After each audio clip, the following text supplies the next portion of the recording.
Gue barusan ngeliat seorang pejabat tinggi ngomong seperti ini.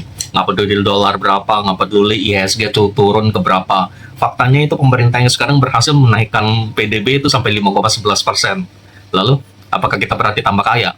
Nah, ini terutama untuk pada para buzzer ya. Karena gue juga ngeliat di komen banyak sekali yang bilang, wah pokoknya PDB kita naik 5,11% gitu. Pada tahu nggak artinya PDB itu apa? PDB itu hanya mengukur daya beli kita. Tapi apakah kita makin kaya kalau misalnya PDB kita naik? Belum tentu. Kenapa? Karena duitnya itu dari mana kita belum tahu. Nih, gue kasih lu satu contoh ya. Pada Januari 2025, hutang kita di Indonesia ya, itu masih 8.909. 8.909 triliun. Itu Januari 2025.